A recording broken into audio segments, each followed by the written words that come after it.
Welcome to High Road Conversations, where we explore what it really means to lead with integrity, purpose, and impact, especially when the easier path is right in front of you. I'm Zach Parker, Navy veteran, leadership coach, and lifelong student of what it means to take the high road when it isn't easy. In this podcast, we dig into the moments that test leaders, the decisions that define them, and the lessons that keep them grounded as they grow. Because leadership isn't about perfection. It's about choosing the high road, one decision at a time. I'm joined today by my co-host, Evangeline Pascasio, transformational leadership coach, and someone deeply committed to helping people grow through meaningful connection. Together, we sit down with leaders, builders, and thinkers who are choosing to lead differently, not through power or position, but through principle. Saeed Eshaghi is a former biochemistry scientist and current entrepreneur, leadership coach, and author of Escape from Comfort, A Journey from Survival to Significance. After fleeing Iran as a refugee during the Iran-Iraq War and building a successful academic career across Sweden, Singapore, and the United States, Saeed experienced both significant professional achievement and personal misalignment. Today, he teaches leaders how to stay aligned with their true purpose through his FAR framework: focus, awareness, and reflection. His work centers on helping individuals avoid distraction and pursue goals that drive lasting fulfillment and growth. Before we jump in, make sure you're subscribed and have notifications turned on so you stay connected to future conversations. And as you watch, let us know your biggest takeaway in the comments.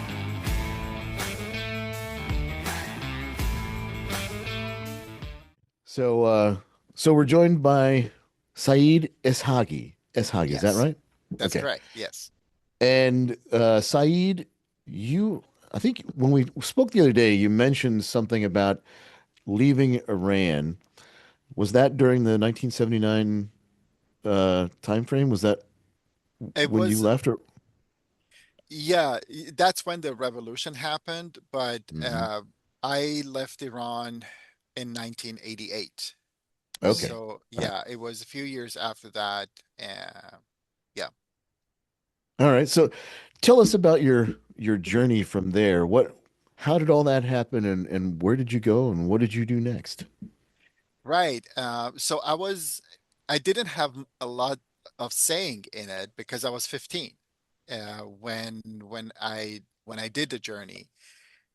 So my parents at the time, on top of the new regime, which is a dictator and arguably one of the most brutal dictators on the face of the earth, that had reigned now for a few years, but about a year after the revolution, Iraq attacked Iran.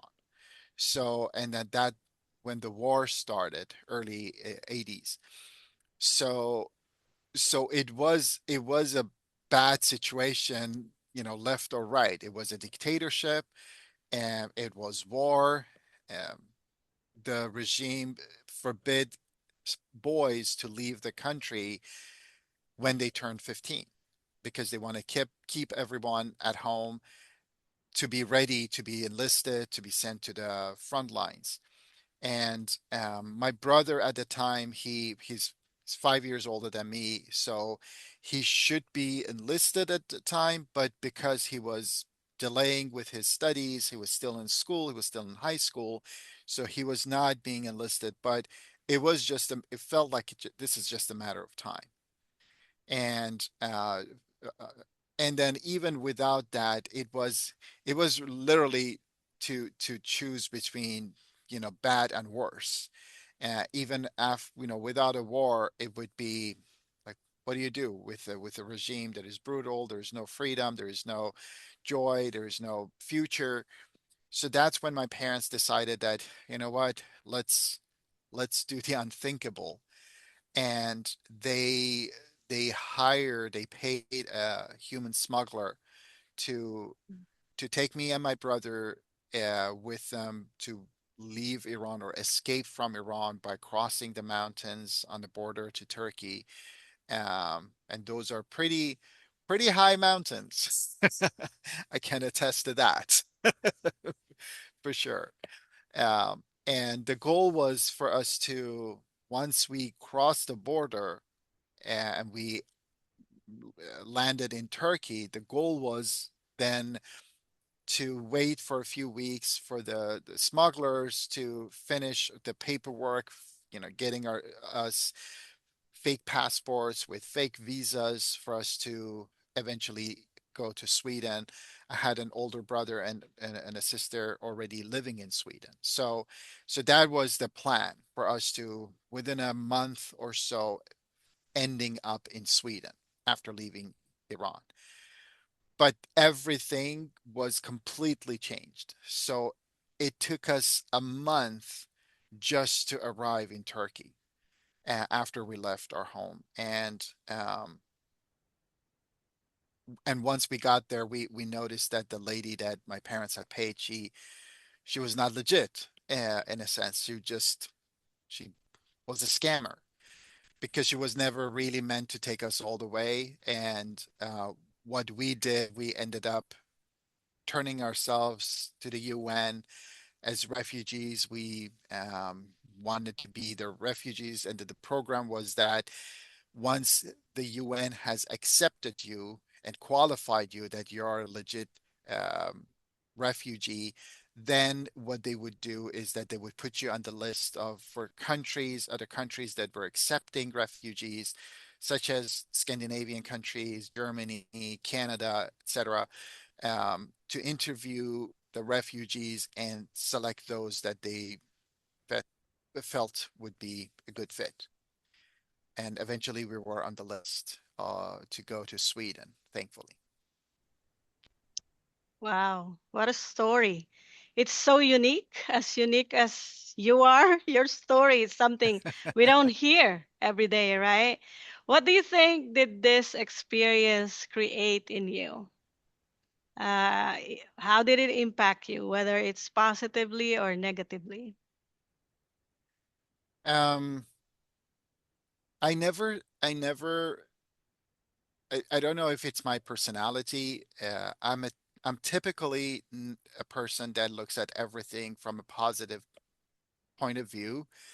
Um, there's no point to look at things from negative point of view. Mm-hmm. Things are what they are, and so it's a choice. That's how and and during this whole process, I was not thinking of the circumstances, even during that whole year that we were in Turkey and waiting. And just so you know, like it was not a pretty situation. It was Mm-hmm.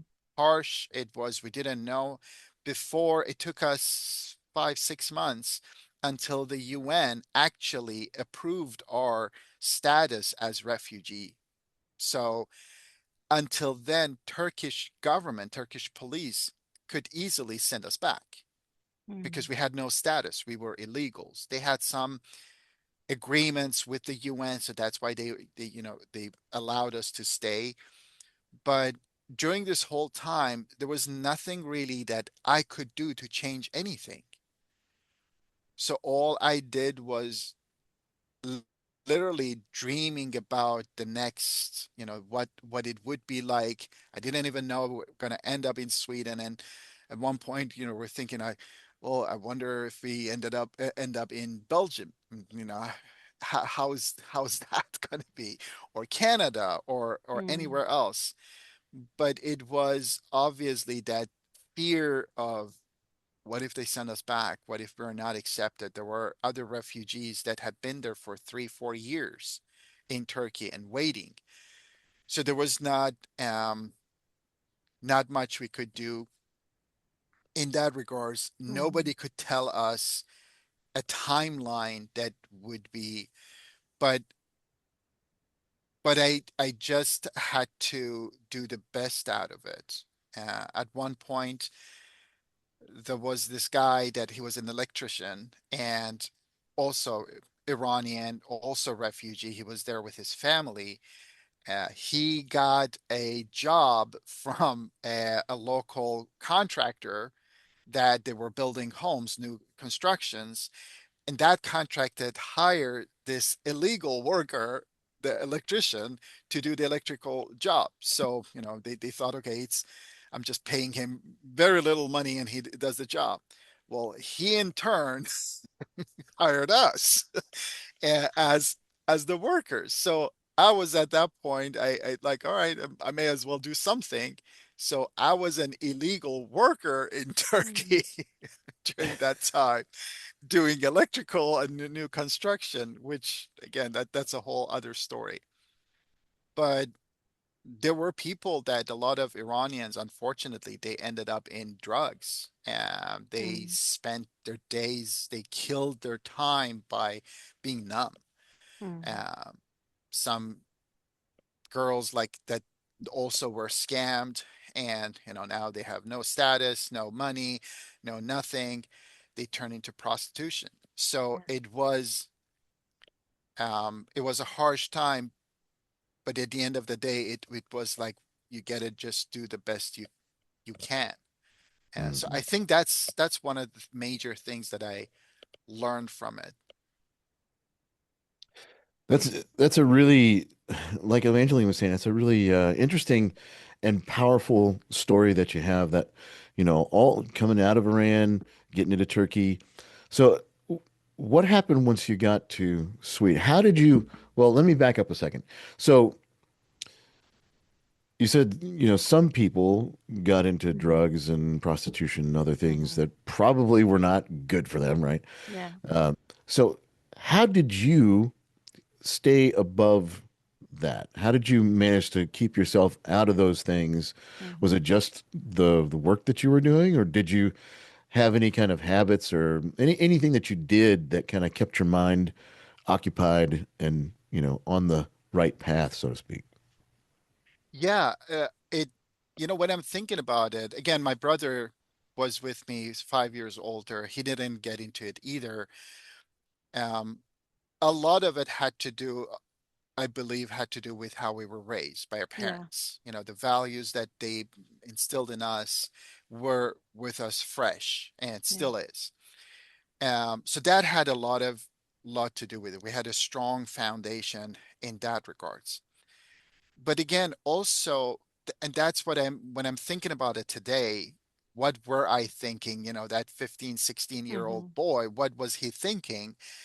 Is that I believe it is my personality again to always be in a positive, try to be positive in every situation. And mhm, and that has in turn, when you put positive with negative, they just don't go along, right? They repel.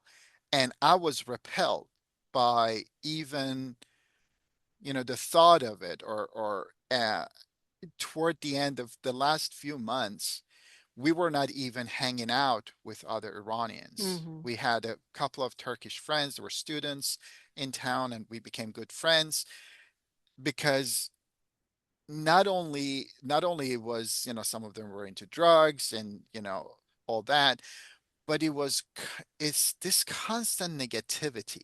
I mean, it is a mhm. bad situation. We all Yeah. know that. So why being a victim of it, and then also adding to it, like, oh my God, like, oh yeah, and if you go to Sweden, it is like that. Everything is hard. Everything is, you may not even go there. You So constantly coming with opinion, which they had Mhm, no, like, they never left Iran either. That was the first time they left, and they had so much knowledge about the rest of the world. So all that repelled, so that I was not even, nothing about it was attractive to me. I There's was no thi- situation that can't be made worse by a bad attitude, right? yeah. Yeah. I I was thinking that your foundation, your parents had a lot to do with how you were thinking because you were very matured, obviously at 15 years old. Some teenagers would do the same that the other, people did. And I think thinking about your younger brother, you probably thought, a little bit responsible for him because he's in his formative years. That's very critical. And I I'm hope, sorry. He's 5 years older than yeah, me. yeah, So he was the older one. So he was he's 20 at the time. older. Yes. So I was Oh, 15, I 16. So he was thought 20, I thought 21. he Yeah. was 5. No, Oh, no, okay. no. No, I Thank would you. not. I would not be able Thank to. you for correcting me. I thought he Yeah, was 5 years old. But yeah, so I think having him even, right? Having an older brother maybe also it's a factor rather than being there by yourself. I sure, think absolutely. yeah, that Yes. helped a lot too. Yeah. Um, do you have a follow-up question to that, Zach? Otherwise, I would Well, sure. go into I the was just, Maxwell. Okay. yeah, I was Yeah. just thinking, what do we, so, all right. So now you're in Turkey. You've gotten permission to go to Sweden. So then what happens? Yes. So, so, so Sweden had already accepted us as refugees before we even entered the country. So instead of going there as illegal, now this was, so he made it a lot worse, worth the effort. Once we landed there, it it was literally as if you leave hell and you enter Mm, heaven. Everything was better. Even the bad things were better. Um, and bad things meaning like yes, there are people in Sweden that dislike foreigners, even are racist. mm, Absolutely. But name a place, a country on the earth that everybody is great. There mm. is none. I mean, I escaped from my home country because of people that Wow. were really bad people. So, and for me, that was the way again for me that okay, I'm here to build a life. I went through all this because I have a goal. I wanted to be a scientist since I was 8 years old. And like my heroes were all those big scientists like Marie Curie, Louis Pasteur, Edison. Mm, So I had that in front of me. And and I was in a country that education, human rights, like, all that is like top in the world. So I had every opportunity. That's what I saw, that I had every opportunity in front of me to do the best I could. And and the first step for me that I felt as obvious was that I need to be able to communicate with people just like they communicate with each other. I need to learn the language mm. as good as a native Swede. I didn't want to be that foreigner. I couldn't do anything about my appearance, right? But it was that idea of that, no, going to be integrated into this new home, and I'm going to build a home for me so I can thrive. I have to again build my own foundation. So that was my major focus, to be as good as in speaking Swedish as a Swede. Mm. That was like, if I do that, then everything else become easier. That's how I felt. So, and yeah, Sweden provided with financial support, had nothing to worry about, the incentives. We had an apartment. 3 months after I arrived, started Swedish, learning Swedish. Down the road, a year later, I started high school. And during that time, I was like absolutely studying Swedish, thinking Swedish, reading Swedish, Mm, talking Swedish, having Swedish friends. Again, I separated myself from Iranians. mm. I didn't go through all that effort to hang out with other Iranians. Those were, that it just Wow. didn't make sense. Even if I was, 17, and as soon as I turned 18, until I was underage, my brother was still with me as my guardian. But as soon as I Nice. turned 18, I didn't need to have a guardian, and we went separate ways. So I was 18, and I was what do you call it, junior. Um, and the last 2 years in high school, basically, I lived by myself. So majority, like even 2.5 years, I lived by myself. And and yet I was able to like my best friends today are my high school friends Mm. from that time, from that town. And it was a small town. It was um, the town that our high school was in was altogether about 11,000 people. And then there were all these other um, towns around that didn't have high school. So all the kids from those towns would come. So that's how much of a small place we're talking about. So, but yet I was able to really create my roots and my foundation there. And that that had a lot to do with my future successes that, I felt I had somewhere else to belong to. I'd lost my home country in a way. Mm. Um, Not that I lost my identity, Mm-hmm. but it basically adapting to the new community so that you can thrive there instead of fighting it. Yeah. Wow, that's powerful. Because a lot of people who not able to develop our identity in one place because we're always moving, with you, you didn't resent that. You didn't resent the, whatever happened. And some people would take it very negatively, like I'm a victim, like you said earlier. So that really reveals, your character. You have a goal, you have a dream. So that power, empowered you also to keep going. How long did you before you got reunited with your parents? So it took 5 years before I was able to see my mom again. After that night Wow. that, you know, but and the reason was that, I mean, they were applying for visa constantly, my mom and dad, and they were constantly denied by Sweden because Mm. they saw, okay, now there are four. I had two other siblings there, right? So they saw four kids are in Sweden, and if these parents probably they just all also want to come here and stay, so they basically deny to prevent that to happen. But then after 5 years being denied, they decided to, somebody I think told us, or I don't know how it became, but my mom decided to apply by herself without my dad. Mm. And now she was approved suddenly, and which was Mm. thankfully because I was graduating now from high school. Mm. So that was really that was amazing to have Mm. her at my graduation, out of everything.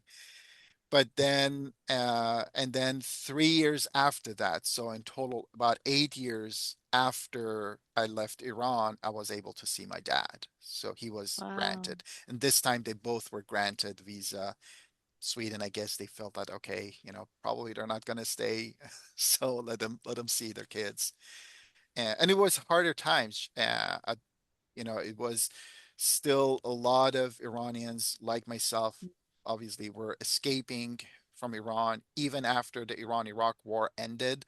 Um, I mean, again, it didn't end the regime, so which still going on and has gone just worse and worse.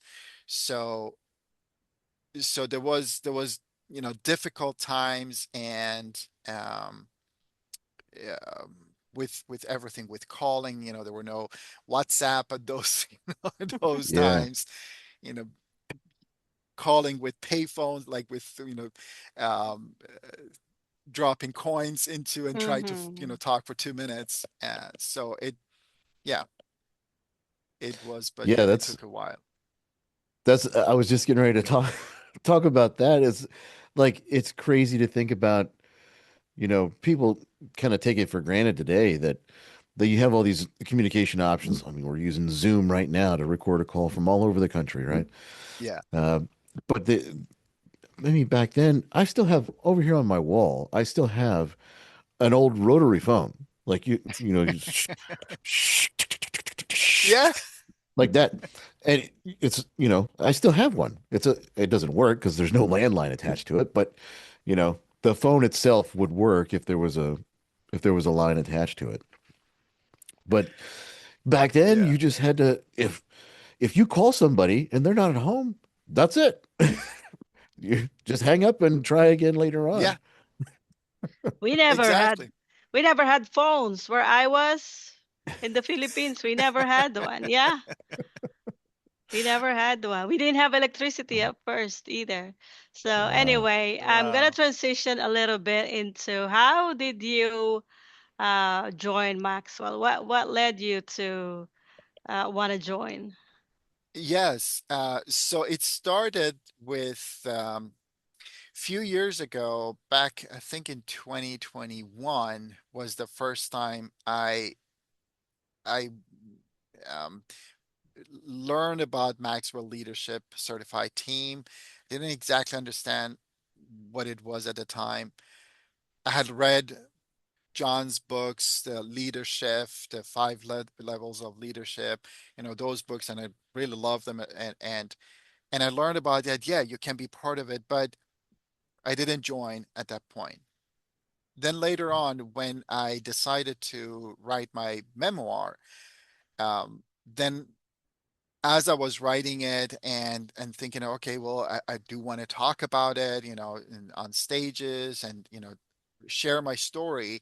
I need to learn how to speak publicly, and that's when somehow it's like the stars were aligned again, and I got that the person that followed up with me. I saw that text or email coming up about that they had an event with Maxwell, and I felt I got to check this out again. So, and that's when I decided that what this is. It's time. Like I gotta. So I didn't join Maxwell team to become a speaker and coach, but just to learn how to speak, but then continue with what I was doing. But then after, then that's when the magic happens, right? When you see what it has to offer, and everything was like, oh my gosh, this is exactly what I want to do. Um, I absolutely love this. So then it became, then that's when the mind changed to, no, this is my final career. So wow. yeah. That's amazing. So yeah, now you're speaking, you're almost done with your book. Tell us a little bit about that. How is that experience for you? Yeah, it's the experience have been very interesting. It's been up and down. I started writing the book, working with a ghostwriter back in 2023. Um, and it's almost 3 years. June 2023 to be exact, we started, and we were supposed to be done within half a year. 2 years later, we're still not done. Uh, but but then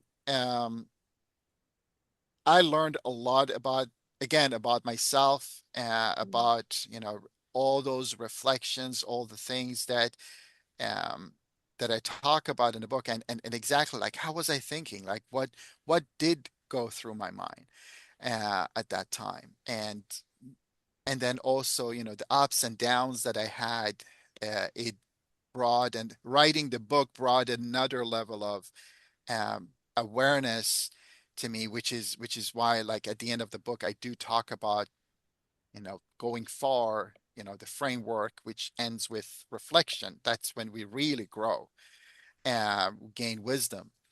So, yeah, so it is about to be done. The book, to answer your question, it Woohoo. is, I mean, done. The book is done, but to be published. So Wow. my editor and the designer are talking to each other about the final, things to be done. So hopefully within the next couple of weeks, it will be on Amazon. Nice. Congratulations. We Thank you. can't wait. That's fantastic. Yes. And So what, what's what's the go what's the ahead, title? Zach. Escape from comfort. Escape from Comfort. All Yes. right. Yeah. I'll have And to the look for that. subtitle? A journey from survival to significance. I love that. Yes. I love that. Fantastic. Too And many people are in survival mode, and that's Mm. why they can't reach their fullest potential because they keep, being on that hamster wheel. yeah, So Yeah, I'm and I sure. liken a lot of the rest of my life journey or any life journey to the actual escape that I did from Iran to, Yep. we got to Turkey. It's like there are those moments when we were walking and you're in the mountains, it's cold, it's windy, it's snow everywhere. You're tired, you can't take another step, and you keep going for another hour in spite of you almost want to die, Mm. and you feel that you've not gone anywhere because everything looks Mm. the same. It's like we're still in the middle of nowhere. Yeah. And a lot of that seems this to be the same thing that we experience in life, that we Mhm. push Yeah. and we go through a lot of challenges, and at some point, like, my gosh, has anything happened? Like, I'm fighting through. Give me a Wow. break. I Yeah. can't Yeah. even imagine. We almost simplified the experience, but I can't imagine, how you went through it and the feelings that are. It reminded me of a time when my husband thought about snowmobiling, and I fell a couple of times, and then we got into the middle of nowhere for probably a couple of hours, and I was so scared. My feet were numb, and it's just hours. For you, it took so long, right? Yeah. Yeah. You got so much courage and grit, and you have so many qualities. What are those qualities you think that really help you not to focus on what you're seeing into maybe someday, this will change? And I'm going to give you an answer that I don't know, may not be what is expected, but I would say being naive, Mm. not knowing the pressure, the struggle in advance. We Wow. had no idea. So every new step was a new step. It's an adventure. With it was right. We were, I mean, at one point we right before we were when we entered the last village in Iran, which was the border village, and that was one of the most critical points because the IRGC, which is Islamic Republic or Revolutionary Guard Corp, which is the terrorist organization, basically, they had their uh, they were stationed there, and there was a big watchtower over there that would just make sure that nobody is going through.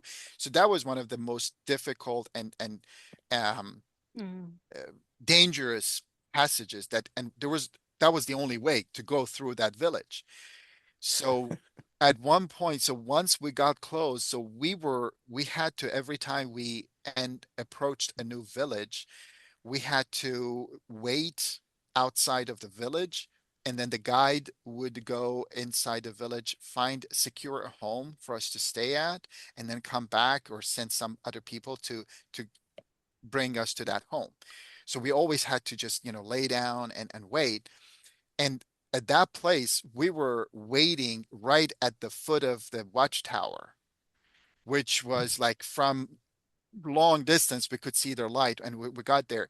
We could hear the IRGC militias talking, and we were laying there on the ground. It was cold. We had climbed the mountain for the past 7 hours the whole night, so we were cold. We were sleep deprived, and I remember my brother and I, we just, lying. We were just whispering to each other, "Don't fall asleep." Mm. That's the only thing we were whispering to each other. We would not. And then when those guys came back to pick us to go, now there are dogs everywhere. And at one point, I felt like I was surrounded by several dogs. Any minute, I could see one of them jumping Mm. on me. So it was like constantly was something. And so when we were in Turkey, my brother and I, several times we asked each other, like, if we knew what that Mm. journey would have been? We had, would have been, and the answer was no. Like we would have not gone through it. So not knowing what you have Mm. ahead is a blessing in itself, Wow. because otherwise you would stop yourself from going. Yeah, I think that's a it's a powerful insight, but it reminds me of Grant Cardone talking about whenever he became successful, like because I don't know if you know anything about Grant Cardone's backstory, but he Yes. was he was drug addict for a while, Yeah. right? And he became a car salesman and then did all the stuff. Yeah. So in one of his books, he said, "I was too stupid to realize that success was impossible." Right? And so I just did it. Yeah. Uh, Mm. it's I think you said it a lot better than he did. It's that naivety that keeps you from realizing, oh my gosh, this is going to be so challenging. Mm. The odds of death, like this is not just like it's not just, well, there might be some financial setbacks or might lose our house, which is all terrible stuff. But death is definitely worse. Mm. It's definitely, The definitely ultimate worse. stuff. That's right. So, so all right, in between, and Evangeline was right. We just kind of glossed over that whole escape from Iran, right? Yeah. Okay. So you did that, and then what We happened? don't wanna we don't Just wanna tell this the whole book story, right? We want a little bit of escape. suspense. But in between Maxwell and you know, getting to Sweden, you had another part of your life that was it played a huge role in how you became a Maxwell coach, right? So Right. give us give us the non-book version of that. Yeah, absolutely. That is, which is now it, when I started to before answering your question, when I decided to write my story, I was really in a bad situation. Mm. And I thought I got to tell my story. But then I thought, okay, well, I'm at the bottom, and who wants to hear the story from a guy at the bottom? No one. Mm. And but then that's when I realized that, well, I actually had a major success in my life. And so, which is now much more clear why I want to do this for myself, that it gives a different purpose. So after I was in Sweden, after, going through high school and again being completely adapted to the new system and being completely integrated, I continued my passion to become a scientist. I went to chemistry program, and finally I got my PhD in biochemistry, which I'm proud of being. I broke the record of only 4.5 years it took me to get my PhD. Whereas Wow. usually, yeah, and in our department at least, it was like on average, 5.5, 6 years for people, Mm. some 7, 8 years it took them. And that was a win on its own, that, hey, you're a foreigner, that, I grew up by myself and I beat you all. But it was always that, I was behind. I felt that I was behind because I lost Mm. 1 year in Sweden. I lost another year learning the language. So I'm behind. I got to catch up. And that was the driving force. And I had a goal, I had a vision to go to. So I pushed myself, and eventually, without thinking of, how much I'm making, what is, my financial situation, this and that, like, as a scientist, you're broke, basically, especially as a PhD student. So I was, but I was focused on that target, which eventually, years later, so, and it's kind of poetic, because 1989 is when I landed in Sweden. 2009, 20 years later, I got a job offer in Singapore, which is like was a dream position. Became an associate professor. They paid for our move from Europe to Southeast Asia. My Yeah. salary was 3 times what I was getting in Sweden. They paid for our housing, for my son's private school, years of research fund already upfront, and you know, going on vacation paid by university once a year on business class. Like, I was like a king. My wife and I, we were like king and queens, and I had a big team and we were producing. So I was on top of the cloud and soaring, doing what I absolutely love to do. So that was the peak of my success, which was the problem because I thought I had arrived. Mm. And that's the realization that I have now, that because I thought I had arrived, I stopped growing. Everything I had achieved was because of me pursuing my Mm-hmm. passion. It was not me wanting, like, or, oh, I want to be an associate professor. I want to be, yes, of course, I wanted to be those, but it was something bigger that was pulling me. But once I got to that position, I lost the sight of that. And I felt like, well, I have arrived. Now I can, enjoy it more. Mm. And at that point, I got this position offered in San Diego at Scripps Research Institute, one of the top institutes in the world, to be a faculty here. And I moved here because of prestige, not because of my passion and because of location. I mean, San Diego, California, dream, Mm-hmm. all that. And that was the moment that I went in the wrong direction, Mm. which continued like a domino effect of that. It was no longer fun because science is hard. Everything about it is hard. So if it is Mm-hmm. not, you're not passionate about what you're doing, then it's going to be hell. And that is exactly what it became, which then I decided to leave science after so much success. And I mean, I even got my green card because of my accolades, Mm-hmm. which is one of the tough ways to get a green card in the U.S. So, but in spite of that, all those, I decided to leave science because now prestige was not enough. I wanted more money, as if I didn't have Yeah. good, in Singapore.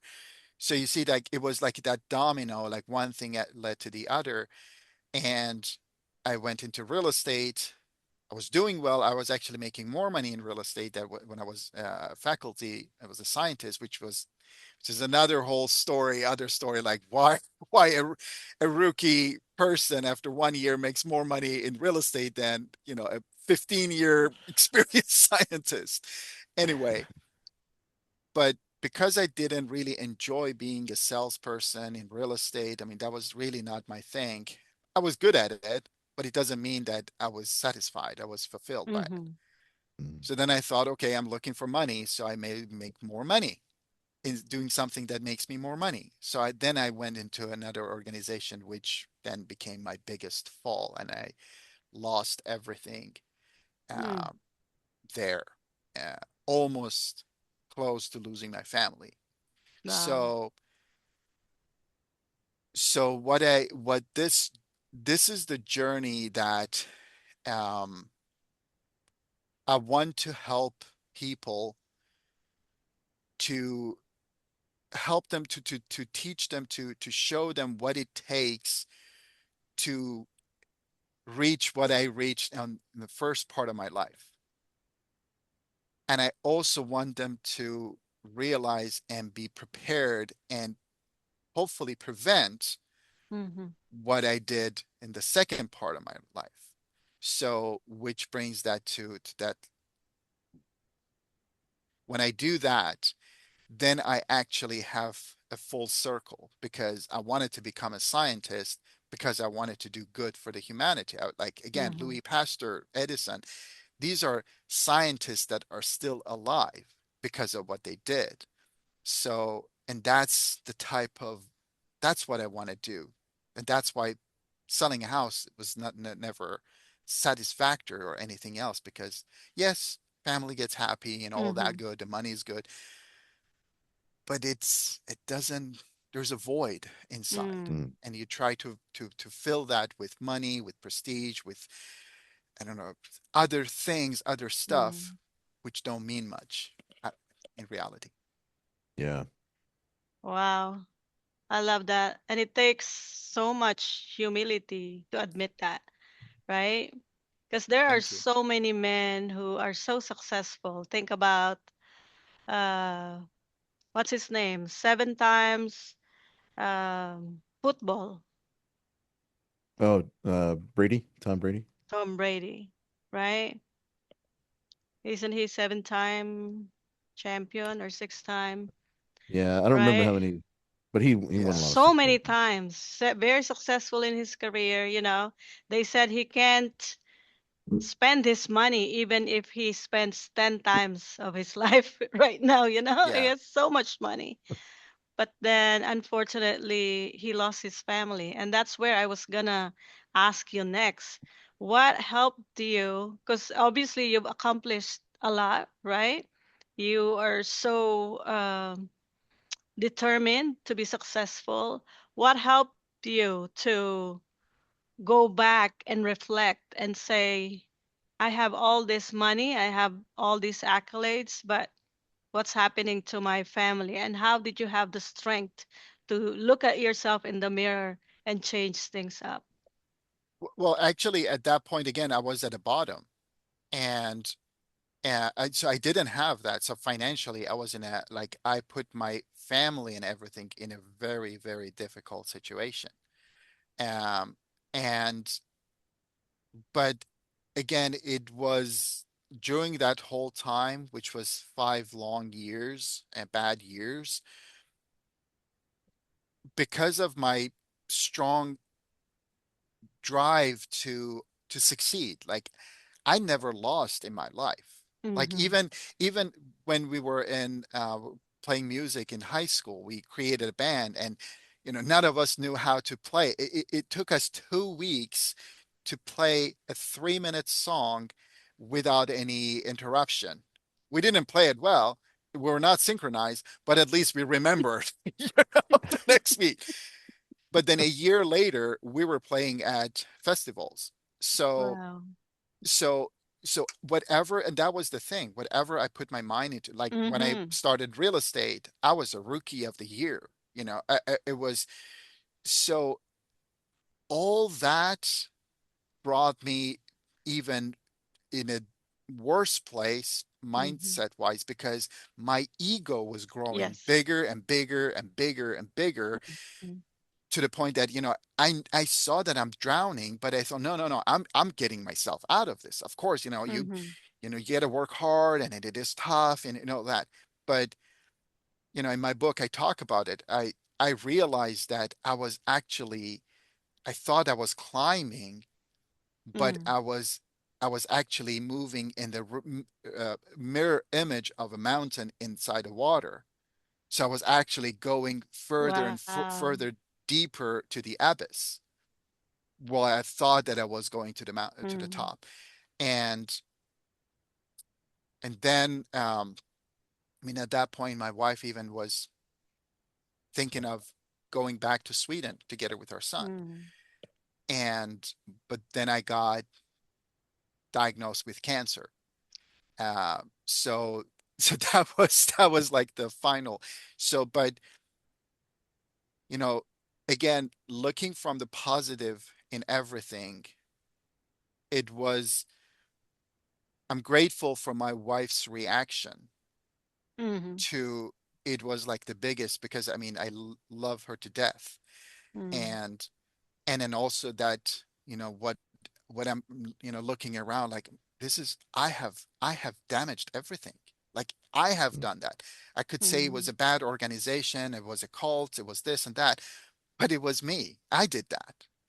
Nobody put a gun in my head to say, "Hey, you have Mm. to do that," right? Mm. So that was, I talk about it like that ego was like a very strong shell around me, that Mm-hmm. needed something stronger, such as, you know, my wife maybe wanted to leave, or a cancer, Mm-hmm. to break it and bring me Wow. out. It's pretty crazy what the way that that family can redirect you. Uh, Especially a wife. yes, Fact. We all yes, know. especially It's a wife. true. Yes, you're off course. You know, they don't exactly say it like that. Give credit, right? Anyway, there's another credit that I'm gonna follow up with, but go ahead, Zach. So, all right, we're getting pretty close to an hour here. So, we're gonna try to transition into the. I don't know if we're gonna do this rapid fire say the slow fire segment. I don't know what it's gonna be, but anyway, take as much time as you like to answer the questions. You know, we're just gonna kind of ask you a few questions, and then uh, whatever your response is, you know, we'll just go with it. Okay. So, what's one book that shaped the way that you think about leadership? The 5 levels of leadership. That is one major book. The other, I would say, was, I know you said one book, but I mean there were several. Yeah. One that I absolutely recommend is Extreme Ownership, Hmm. I by was Jocko gonna say Willis. that. Yeah. That one was like, looking in the mirror, like, oh my Yeah, gosh, I have so much to deal with. Um, so that's. Go ahead. yeah, yeah. I mean, these were, Leadership was a great book, but these ones, and then obviously the, Be Obsessed or Be Average by Grant Cardone, as you talked about. That was also, I listened to it on Audible, and I like the Hmm. way he reads it himself, like, he's like talking to you. Yes. Yeah. And it these were some of the major ones that, really made me start, like, yeah, shaping me in a different way. Thank Yeah. you. So, hearing your story for me, it's like watching a movie. Your story can be a Hmm. great movie. That's Yeah, a I agree. vision. You know a Anyway, there's. director, let me know. Yeah, I do. But in the Philippines, we'll talk about I it take that. anyway. Yeah, so it's like a movie. There's so many, ups and downs. But I would say that hearing that, there's so many testimonies there. And I would say that God loves you so much. He gave you success. He gave you a wife, a wise wife, right? Yeah, And he didn't allow you to stay in that pride, in that ego, in that low place. And he allowed some things to happen to you so that you'll reflect and take ownership, right? So that's my opinion of God about you, about your life. But thank you. how would you say, what is your idea of God, or what is your belief in that? um I am not a religious person, Sure. and I um I believe in I believe in humanity. I believe in people.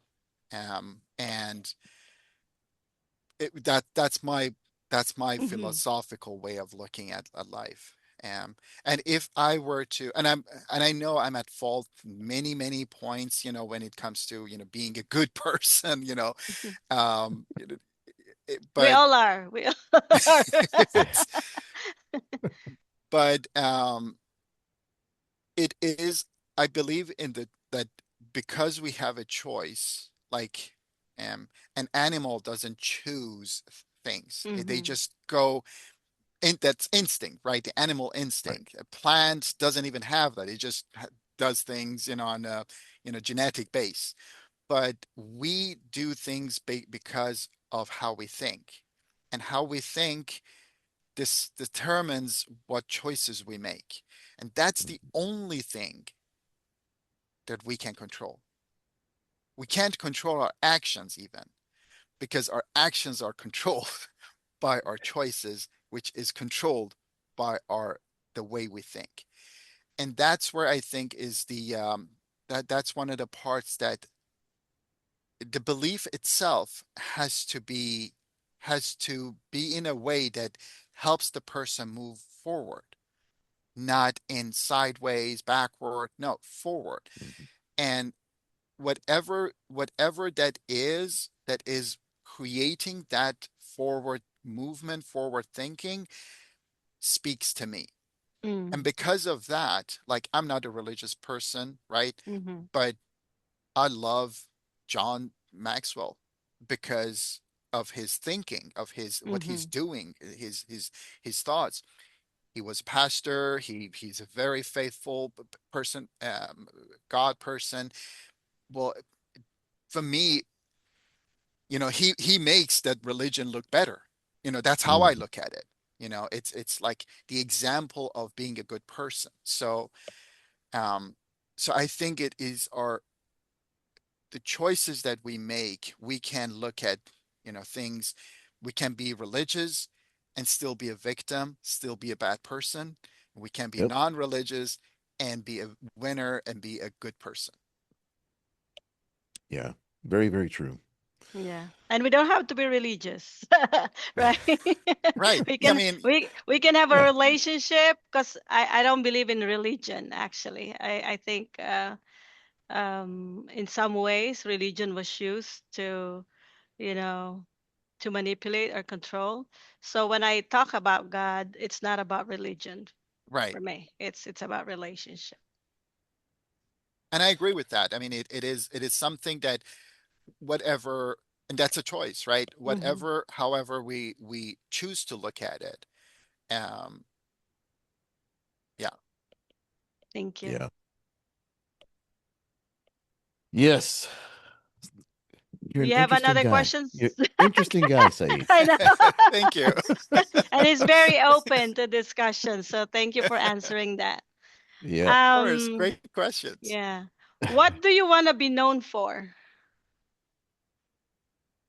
Oh, wow. I was not ready for that. That That's was a mic drop.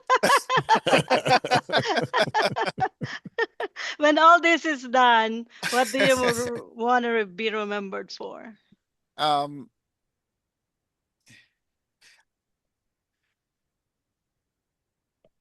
I want to be remembered for, I mean, there are obviously so many things, like the guy that Hmm. never gave up. He, tried to stay true. He followed his passion, and regardless of all that. Um, but I want to be remembered as a person that made a difference. Hmm. Really, that's really at the end is it's if that, again, the same way that, Edison made a difference. Whatever personality he had, I have no idea. Was he a good person, bad? But he is still alive, and we have so much to be grateful to him. So that's I want to be remembered for something, um, for something at that level, Significant. which significant. Yeah, yeah, So what making a was huge change. Yeah, sorry. no, no. I appreciate the answers that you're giving. It's sometimes it's tough when you're asked a question to just be honest. Hmm. Sometimes people they get into these interviews like this and they try to say what they think the hosts want to hear Yes. instead of just here's what's on my heart. Yep. So I appreciate that you're just honest and transparent with us Thank you. throughout the interview here. And it's fantastic. What is the best advice that you've ever been given? Oh, I would say I would say that was my dad's, and I even talk about that in my book. And it is to be grateful, and not just grateful. I mean, Yes, we know that, but sometimes we're so close to our blessings around us that we don't see it. Yeah. And he talked about the story about fish that were looking for water, basically. And that was like basically they couldn't see it because they were swimming in it. They were surrounded by it that they Mm. couldn't even they thought that they had to go somewhere else to find it. And and I think that is I, that is the most profound thing for me to, after going all that, finally after 40 years, it made sense. Like now I understand what he was talking about. So Mhm. yeah. That is Thank you. probably one of the strangest phenomenon that I have encountered over my life. I'm going to be 50 years old this year, and encountering that kind of a thing. And I talk about this a lot with people that I'm, working with coaching and involved with it. And the the thing that is really weird to me is how you can read something or get some advice, and that it may stay with you, it may not, but if you go back to it every once in a while, right? And as your life expands and as you grow and you have all these new experiences, you go back to that thing, or you read that book again, or you revisit some idea, and you learn more about whatever that was. And it's like, if, for religious folks, read the Bible, you go back to it all the time, right? If you just read it one time, you get something out of it, but you go back and you read it again and again and again. I try to read about 60 books a year, and 30 of them are books that Wow. I've read before. Right. Mm. So I keep a list of all the books that I've read before, and I select from the list which ones I'm going to read again this year. That's And some of them incredible. are 5 or 6 times. Uh, Wow, congratulations. Yeah, that's huge. Wow. I'm the opposite. I don't ever want to read a book or a movie that I've watched. My husband would watch, a movie 10 times, and I'm like, again, I can't stand it. but you always learn something. Like you The read Bible something. is like that, right? Yeah, and then Yeah, you go and live your life, and then you come back to it maybe a year, maybe 2 or 3 years later, yeah, and you Yeah. read it again. You're like, oh my gosh, yeah, I Yeah. didn't realize there was so much other important stuff here, so much, yep, that I've already experienced, that I've already learned. And so it's yeah, it's great that you're able to hold on to that lesson from your father for such yes, a long time and learn so much from it. yeah. One more question. You mentioned about feeling satisfied and fulfilled. What is Yes. that one thing that is a reason why you wake up every day that you know will make you feel fulfilled and satisfied? That is to um I mean, so the title of my book is Escape from Comfort. And there are these moments that I escaped from different comforts, right, in my journey. And what I call this one is my ultimate escape, because this is it. This is like, again, the full circle. And so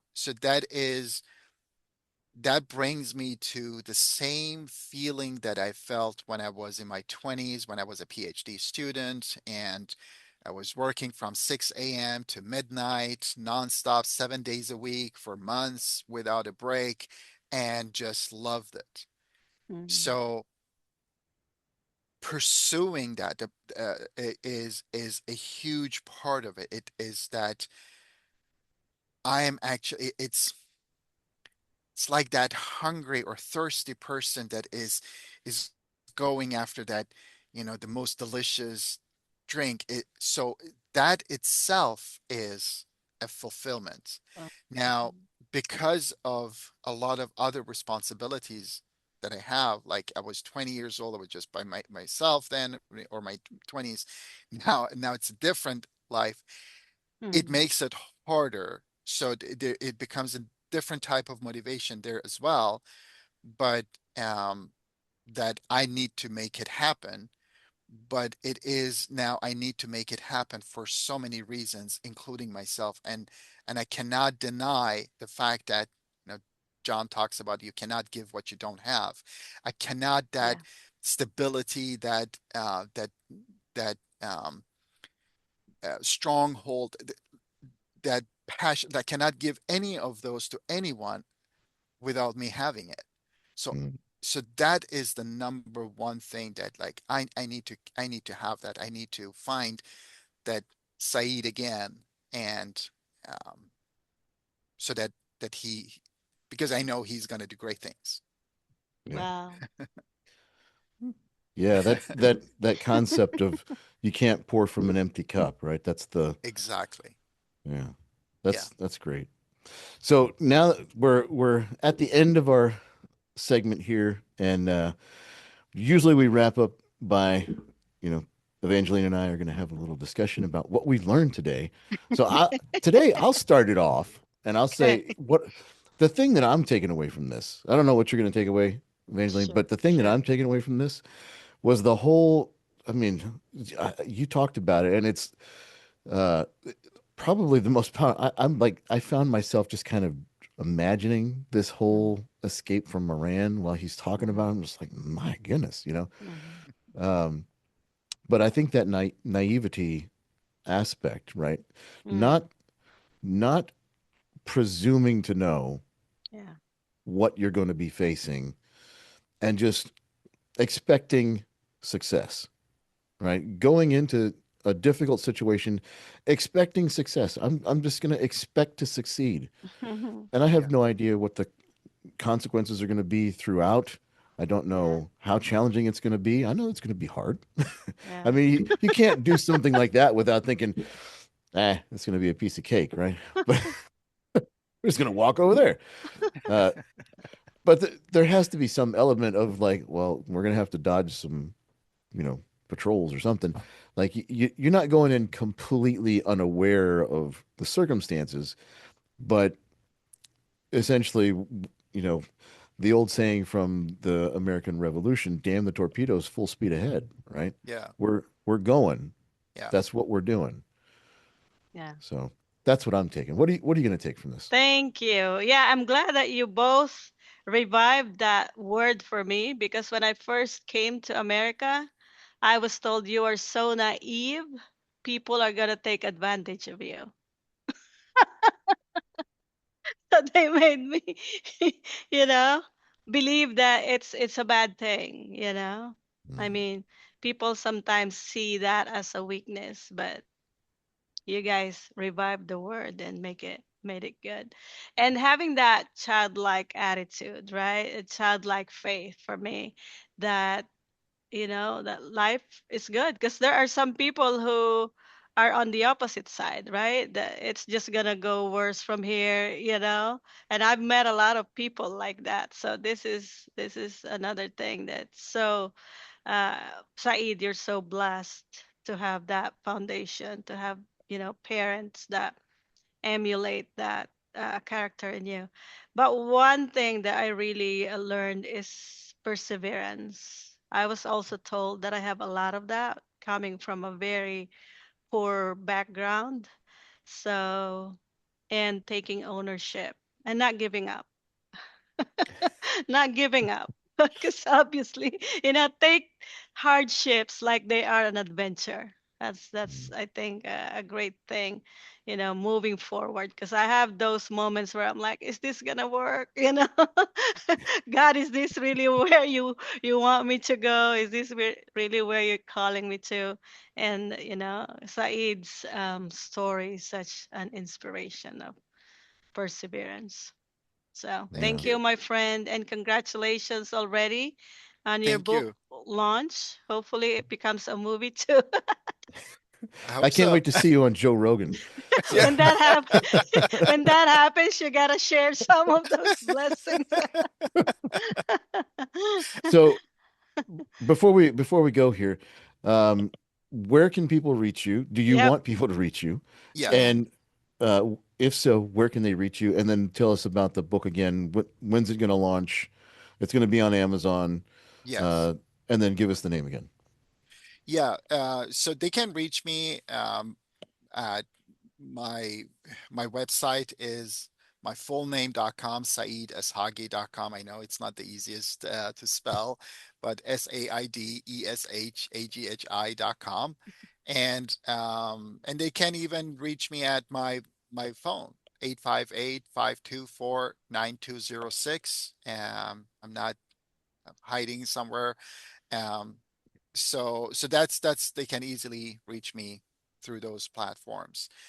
And the book will be we're still um, it's self-publishing, so it's kind of like it's easy to push back and forth, but definitely before the end of March, hopefully by mid-March, but definitely before the end of March it will be, and it's Escape from Comfort.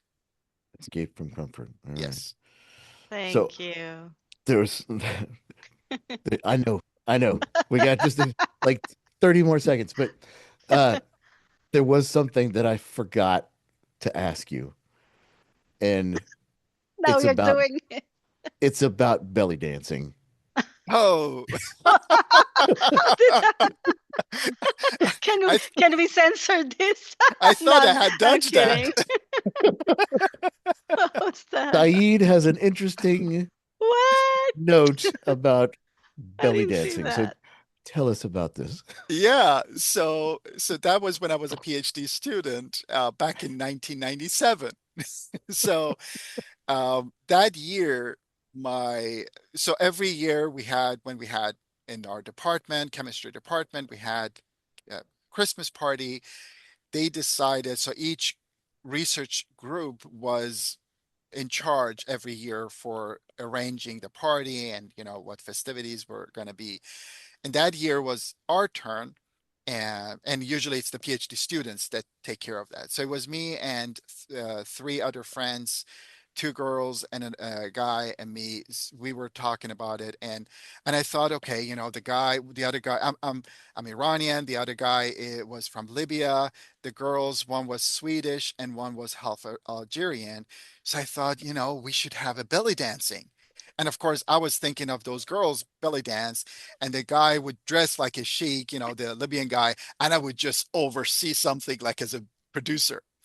Yeah. Well, it turned out the girls were not up to it Oh, yeah. unless I would dance with them. Oh So, my goodness. so we had the whole, they had a tiara for me. They had, Wow. a see-through face covering. I had a goatee at the time, which I Oh my kept at, goodness.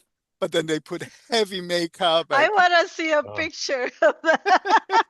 oh, we got to use that for the thumbnail. And the movie. but Oh the gosh.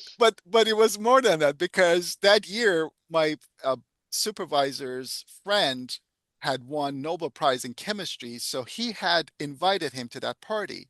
So there I was with these balloons and everything, belly dancing in front of this Nobel Prize winner. Oh my goodness, Saeed. Oh my Ah, So goodness. yeah. wow. Good Must old be fun. times. Yeah, that must be fun. Oh, Ah, oh all my right. Well, goodness. I had to ask about that, so I I appreciate know. that. But I just want to I'm glad you say, did. I'm glad you remembered. Yeah. Any uh, last words for our viewers, Said? Buy the book and Yeah. leave a very honest review on Amazon. We'll love that. nice. Well, Saeed, thank you so Right. much for being here. Thank you for enduring this shenanigans, and thank you for everything that you've done, all Yeah. the work that you're doing, and this fantastic. I know it probably at times didn't seem fantastic when you were going through it, but it really is a powerful story, and we really appreciate you Yeah. sharing it with us here today. Thank you. Thank Yeah. you both. I Thank you appreciate for that. Thank you making for us having me. laugh. Thank you for making us cry and laugh. We need more of that. So, So Thank see you you for again, having my me. friends. See you guys. Thank you. Bye. All the best. Bye-bye. If this conversation resonated with you, take a moment to like the video and drop a comment below. We read them, and we love hearing what stood out to you. Be sure to subscribe and hit the notification bell so you're notified when new conversations are released. And please share this with someone who needs to hear it, a colleague, a friend, someone you're leading, or someone who's leading you.